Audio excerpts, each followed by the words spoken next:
Vote ঘোষণার দিনই কেন্দ্রীয় পর্যবেক্ষক প্রতি বিধানসভা কেন্দ্রে নজরদারিতে পর্যবেক্ষক মনোনয়ন প্রক্রিয়ায় কেন্দ্রীয় পর্যবেক্ষকের কড়া নজর। কথা বলবো মৈত্রী রয়েছে সঙ্গে। মৈত্রী, আগে মনোনয়নের শেষ দিন আসতেন পর্যবেক্ষকরা, এবার একেবারে ভোট ঘোষণার দিনই আসছেন, কি হবে?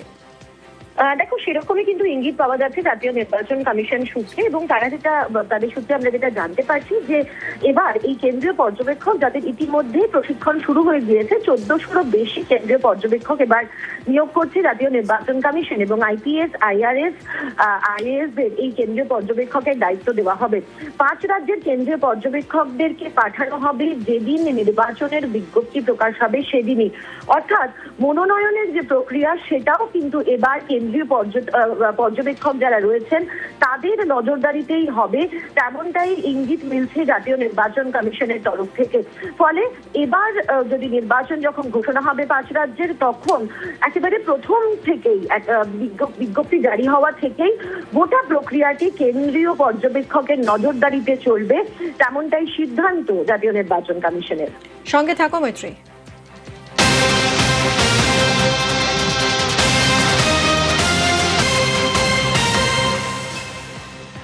আগামীকাল বিকেলের মধ্যে নথি হস্তান্তরের নির্দেশ দিল সুপ্রিম কোর্ট। এসআইআর মামলায় ইআরও এইআরওদের নথি হস্তান্তরের নির্দেশ কি বলেছে সুপ্রিম কোর্ট, আরো জানবো মৈত্রীর কাছ থেকে। মৈত্রী, মিনি, গতকালের মামলার পরে আজকে ফের জাতীয় নির্বাচন কমিশনের তরফ থেকে তাদের আইনজীবী বিএস নাইডু সর্বোচ্চ আদালতে প্রধান বিচারপতির বেঞ্চে মামলাটি মেনশন করে, এবং সেখানে তাদের তরফ থেকে আশঙ্কা প্রকাশ করা হয় যে মাধ্যমিকের অ্যাডমিট কার্ড শুধুমাত্র অ্যালাউ করা বা স্ট্যান্ড অ্যালোন ডকুমেন্ট হিসেবে অ্যালাউ করা নিয়ে। সেক্ষেত্রে বিচারপতি জামাল বাগচি তিনি উল্লেখ করেন যে মাধ্যমিকের অ্যাডমিট কার্ডে যেহেতু জন্মের তারিখ এবং বাবার নাম দুটোই উল্লেখ থাকে, সেই কারণে তারা সুবিধার জন্য এই নথি ব্যবহার করার কথা বলেছিলেন। কিন্তু সেখানে কমিশনের তরফ থেকে আপত্তি জানানো হয় যে আধারের মতোই মাধ্যমিকের অ্যাডমিট কার্ডও স্ট্যান্ড অ্যালোন ডকুমেন্ট হিসেবে গ্রাহ্য হতে পারে না। সেই পরিপ্রেক্ষিতেই আদালত তার নির্দেশ মডিফাই করেছে, এবং একই সঙ্গে এই যে ডকুমেন্ট জমা দেওয়ার কথা বলা হয়েছিল, গতকাল সর্বোচ্চ আদালত নির্দেশ দিয়েছিল যে 14ই ফেব্রুয়ারির মধ্যে যারা ডকুমেন্ট জমা দিয়েছে তাদের সমস্ত ডকুমেন্টকে অ্যাকসেপ্ট করতে হবে। আর আজ সর্বোচ্চ আদালত নির্দেশ দিয়ে দিল যে এই ডকুমেন্ট আগামীকাল বিকেল 5টার মধ্যে, অর্থাৎ ইআরও এবং এইআরওদের কাছে 15ই ফেব্রুয়ারির আগে যে সমস্ত ডকুমেন্ট জমা পড়েছে সেগুলোকে প্রিসাইডিং অফিসারের হাতে তুলে দিতে হবে। এবং একই সঙ্গে অ্যাডমিট কার্ড নিয়েও কিন্তু তাদের নির্দেশকে মডিফাই করলো সর্বোচ্চ আদালত। তারা জানিয়ে দিল যে মাধ্যমিক পাস সার্টিফিকেটের সঙ্গে জন্ম এবং অভিভাবকত্বের প্রমাণ হিসেবে মাধ্যমিকের অ্যাডমিট কার্ডও দেওয়া যেতে পারে।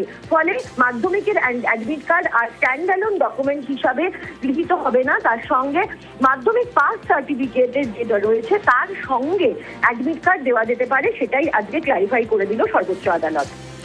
ধন্যবাদ মৈত্রী।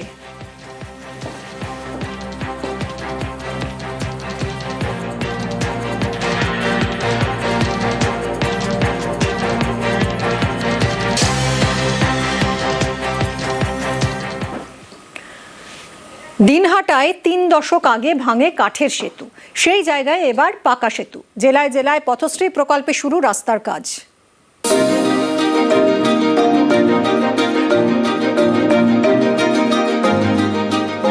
30 বছর আগে ভেঙেছিল কাঠের সেতু, এতদিন অস্থায়ী বাঁশের সাঁকোতে চলছিল যাতায়াত, সেখানে এবার পাকা সেতু।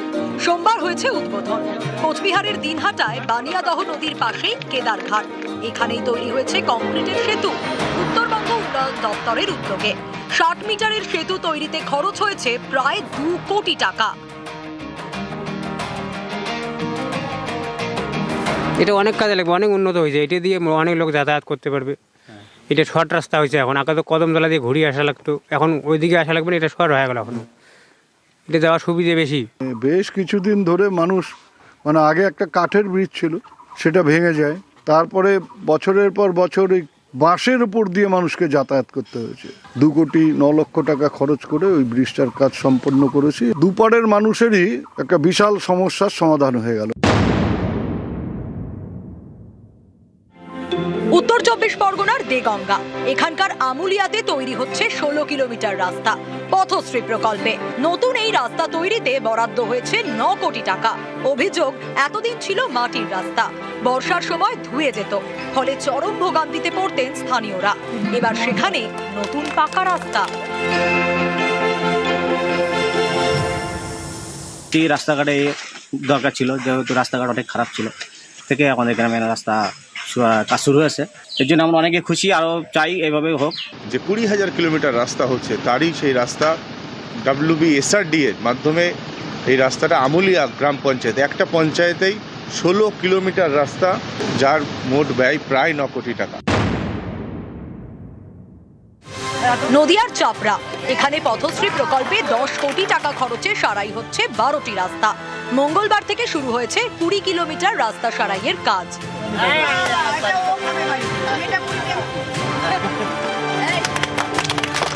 চাপড়া ব্লকে আমাদের 13টা পঞ্চায়েতের মধ্যে শুধু চাপড়া 1 বাদ গেছে, তো পেরি আরবান ব্লকই বলা যায়। আমাদের 13টা পঞ্চায়েতের মধ্যে 12টায় রাস্তা উদ্বোধন হবে, 10 কোটি টাকার রাস্তা। কোচবিহারের মাথাভাঙা, এখানে উত্তরবঙ্গ উন্নয়ন দপ্তরের উদ্যোগে তৈরি হয়েছে নতুন রাস্তা, ঘোকসাডাঙ্গা রেলগেট থেকে ঘোকসাডাঙ্গা বাজার পর্যন্ত।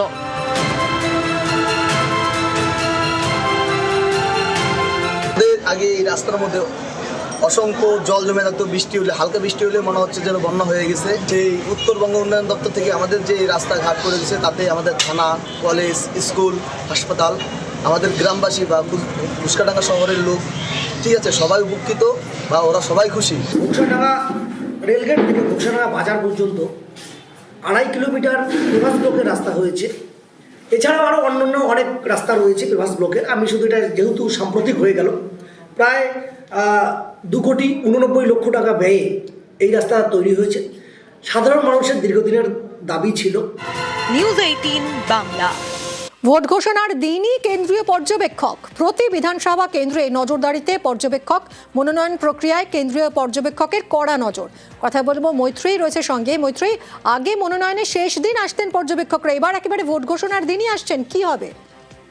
দেখো, সেরকমই কিন্তু ইঙ্গিত পাওয়া যাচ্ছে জাতীয় নির্বাচন কমিশন সূত্রে, এবং তাদের সূত্রে আমরা যেটা জানতে পারছি যে এবার এই কেন্দ্রীয় পর্যবেক্ষক, যাদের ইতিমধ্যে প্রশিক্ষণ শুরু হয়ে গিয়েছে, 1400 বেশি কেন্দ্রীয় পর্যবেক্ষক এবার নিয়োগ করছে জাতীয় নির্বাচন কমিশন, এবং IPS, IRS, IAS এই কেন্দ্রীয় পর্যবেক্ষকের দায়িত্ব দেওয়া হবে। 5 রাজ্যের কেন্দ্রীয় পর্যবেক্ষকদেরকে পাঠানো হবে যেদিন নির্বাচনের বিজ্ঞপ্তি প্রকাশ হবে সেদিনই, অর্থাৎ মনোনয়নের যে প্রক্রিয়া সেটাও কিন্তু এবার কেন্দ্রীয় পর্যবেক্ষক যারা রয়েছেন তাদের নজরদারিতেই হবে, তেমনটাই ইঙ্গিত মিলছে জাতীয় নির্বাচন কমিশনের তরফ থেকে। ফলে এবার যদি নির্বাচন যখন ঘোষণা হবে 5 রাজ্যের, তখন একেবারে প্রথম থেকেই বিজ্ঞপ্তি জারি হওয়া থেকেই গোটা প্রক্রিয়াটি কেন্দ্রীয় পর্যবেক্ষকের নজরদারিতে চলবে, তেমনটাই সিদ্ধান্ত জাতীয় নির্বাচন কমিশনের। সঙ্গে থাকো মৈত্রী।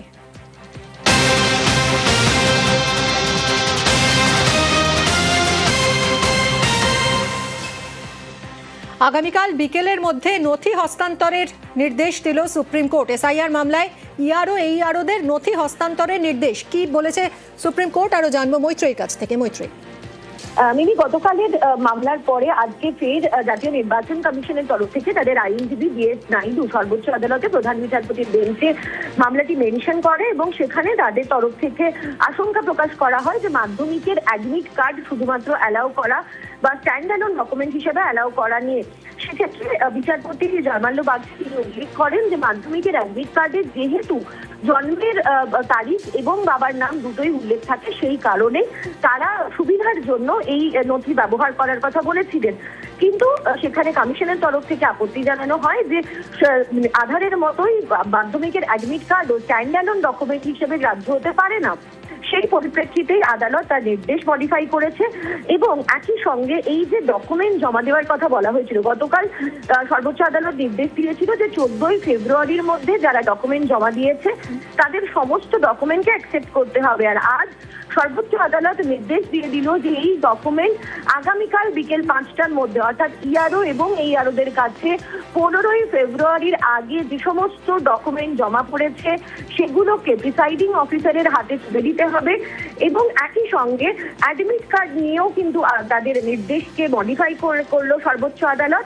তারা জানিয়ে দিল যে মাধ্যমিক পাস সার্টিফিকেটের সঙ্গে জন্ম এবং অভিভাবকত্বের প্রমাণ হিসেবে মাধ্যমিকের অ্যাডমিট কার্ডও দেওয়া যেতে পারে। ফলে মাধ্যমিকের অ্যাডমিট কার্ড আর স্ট্যান্ডঅ্যালোন ডকুমেন্ট হিসাবে গৃহীত হবে না, তার সঙ্গে মাধ্যমিক পাস সার্টিফিকেটের যেটা রয়েছে তার সঙ্গে অ্যাডমিট কার্ড দেওয়া যেতে পারে, সেটাই আজকে ক্লারিফাই করে দিল সর্বোচ্চ আদালত। ধন্যবাদ মৈত্রী।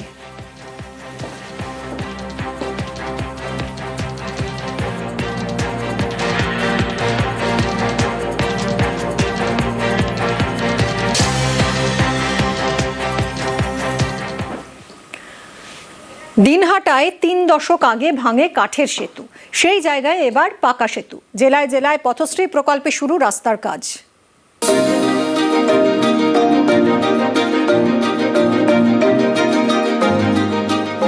30 বছর আগে ভেঙেছিল কাঠের সেতু। এতদিন অস্থায়ী বাঁশের সাথে চলছিল যাতায়াত, সেখানে এবার পাকা সেতু। সোমবার হয়েছে উদ্বোধন। কোচবিহারের দিনহাটায় বানিয়াদহ নদীর পাশেই কেদারঘাট, এখানেই তৈরি হয়েছে কংক্রিটের সেতু উত্তরবঙ্গ উন্নয়ন দপ্তরের উদ্যোগে। 60 মিটারের সেতু তৈরিতে খরচ হয়েছে প্রায় 2 কোটি টাকা।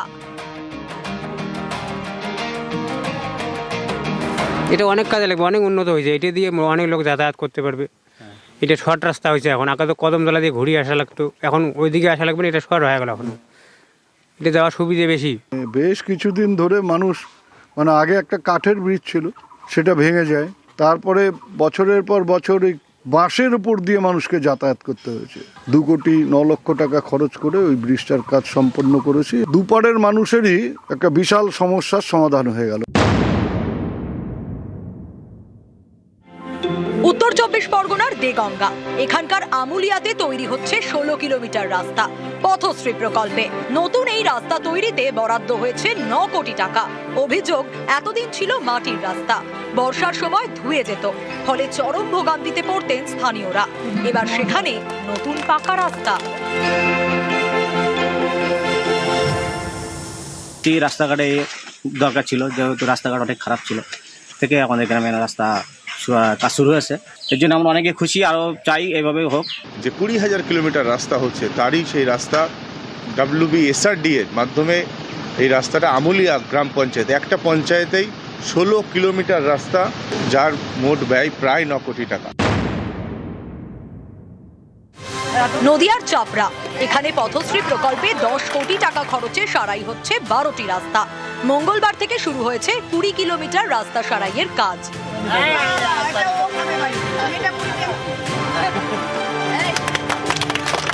চাপড়া ব্লকে আমাদের 13টা পঞ্চায়েতের মধ্যে শুধু চাপড়া 1 বাদ গেছে, ওটা তো পেরি আরবান ব্লকই বলা যায়। আমাদের 13টা পঞ্চায়েতের মধ্যে 12টায় রাস্তা উদ্বোধন হবে, 10 কোটি টাকার রাস্তা। কোচবিহারের মাথাভাঙা, এখানে উত্তরবঙ্গ উন্নয়ন দপ্তরের উদ্যোগে তৈরি হয়েছে নতুন রাস্তা ঘোকসাডাঙ্গা রেলগেট থেকে ঘোকসাডাঙ্গা বাজার পর্যন্ত।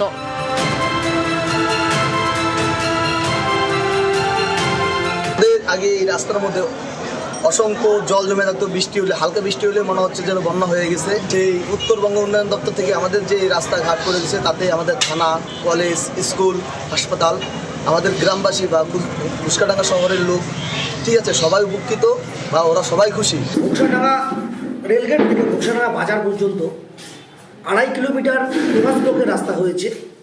এছাড়াও আরও অন্যান্য অনেক রাস্তা রয়েছে পেভাস ব্লকের। আমি শুধু এটা যেহেতু সাম্প্রতিক হয়ে গেল, প্রায় 2 কোটি 89 লক্ষ টাকা ব্যয়ে এই রাস্তা তৈরি হয়েছে। সাধারণ মানুষের দীর্ঘদিনের দাবি ছিল। নিউজ 18 বাংলা।